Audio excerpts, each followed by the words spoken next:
Hello, beautiful souls. So, we finished our amazing Awakening Within television show today, and it was such a joy.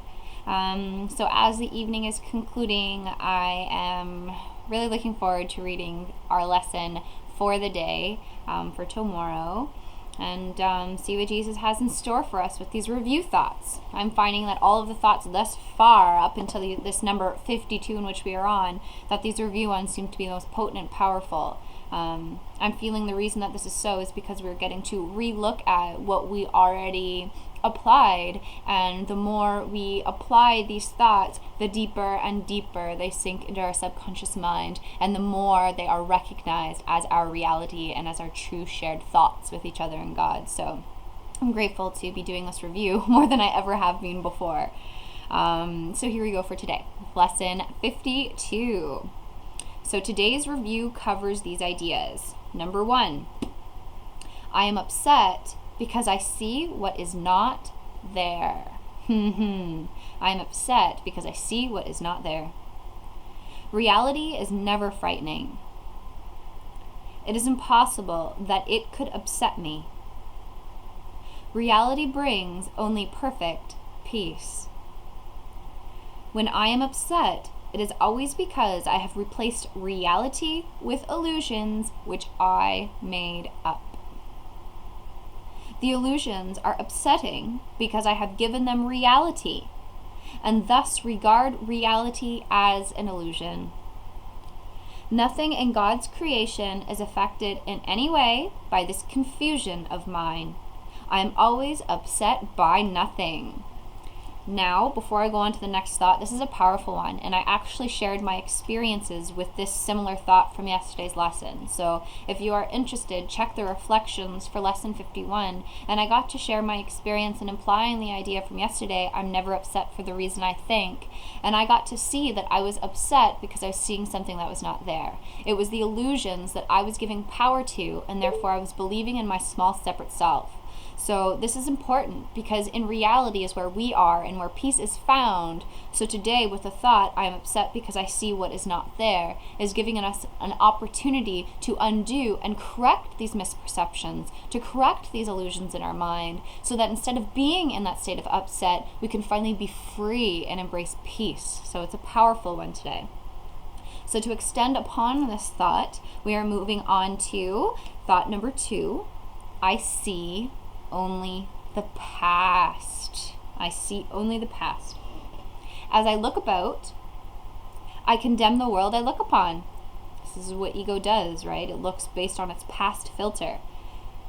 I call this seeing I hold. I call this seeing. Seeing through the physical eyes of the body. I hold the past against anyone and everything, making them my enemies. When I have forgiven myself and remember who I am, I will bless everyone and everything I see. There will be no past and therefore no enemies. And I will look with God on all that I failed to see before. This is beautiful in the recognition that I see only the past, because we tend to bring our past with us. We can call it baggage, right? We bring our baggage with us from our past relationships and our parents and our societies and religions. And because of that, we make people into our enemies, and we want to separate, and we want to run away, and we feel like we want to be alone, or we are righteous, or whatever direction it may go. And because of this, we are not seeing truly. We think it's seeing because we see images in our mind, and these images create physiological feelings in the body, but this isn't seeing. This is a misinterpretation of vision. And so in recognizing I see only the past, we can choose vision instead, and therefore we are seeing with God and not through the eyes of the body, which is the ego, which is past. And to continue forward to lesson number 3, my mind is preoccupied with past thoughts.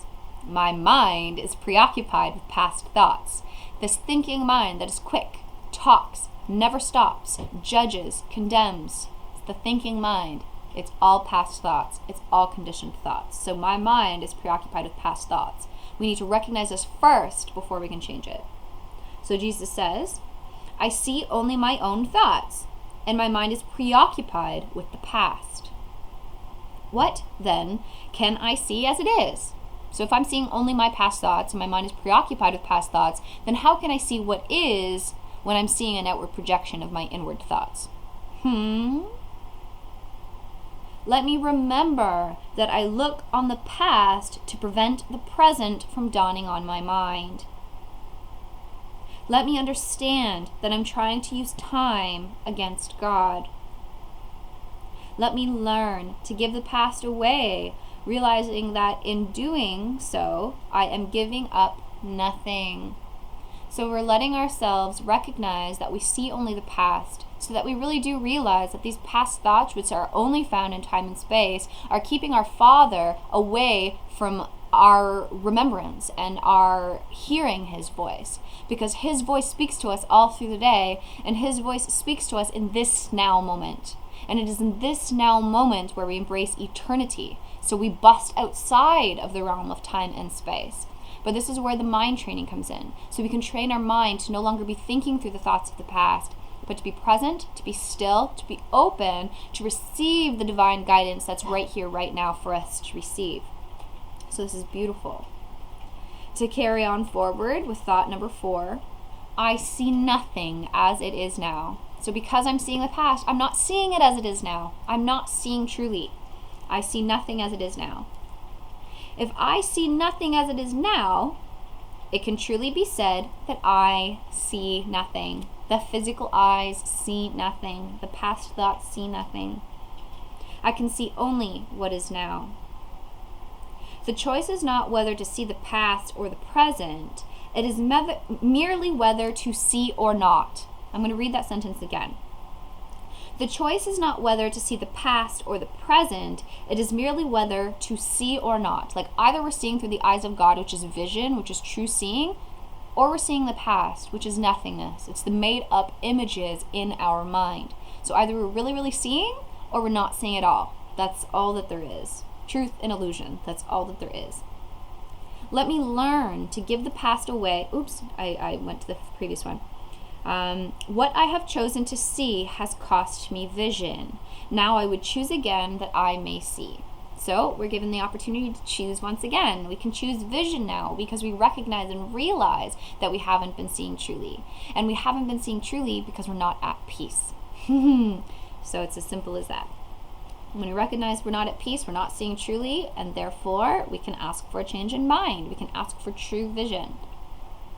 And so our last thought for today is my thoughts do not mean anything. Such a beautiful, beautiful thought. My thoughts do not mean anything. I have no private thoughts. This is a biggie. I have no private thoughts. It is only private thoughts of which I am aware. What can these thoughts mean? They do not exist, and so they mean nothing. Yet my mind is part of creation and part of its creator. Would I not rather join the thinking of the universe than to obscure all that is really mine with my pitiful and meaningless private thoughts? So the reason that my thoughts do not mean anything is because they are the conditioned thoughts that we have brought with us from the past in our learning here in this world of time and space. They have been preoccupying our mind, keeping us from the truth, keeping us from vision. And yes, these are our private thoughts in our mind. A lot of the time we will put our focus on our behavior and tell our partner to change their behavior. And when you change your behavior, I will be happier. When you clean more, I will be happier. When you pay attention to me more, I will be happier. When you make more money, I will be happier. This is behavior. This is not where the problem lies. The problem lies in our perception. So when we take accountability and responsibility of our perception of the world is when we can change our thoughts about the world, and then our experience here changes. So when we recognize that I have no private thoughts, I can't have my own separate perception anymore, because the separate perception, the separate self, the separate I is what has been keeping me in pain. And it's been keeping me in pain, and I've been projecting it on all those relationships and people in the world that is around me, keeping me still feeling separate and alone and not good enough. And so now, when we recognize that, hey, my thoughts don't mean anything, I don't have any private thoughts, is when we can open to the reality of the thoughts that we share with the universe, the thoughts that we share with our brothers and sisters, and we truly are in alignment with our highest will, with our highest good, and we continue to live this and give this and share this throughout the day. So a recap on our thoughts for today. I'm never upset because I see what is not there. I see only the past. My mind is preoccupied with past thoughts. I see nothing as it is now. My thoughts do not mean anything. So enjoy these thoughts for today, beautiful, beautiful souls. Sit with them, apply with them, and let yourself experience the truth of them. So I love you all. Have a beautiful day. Bye.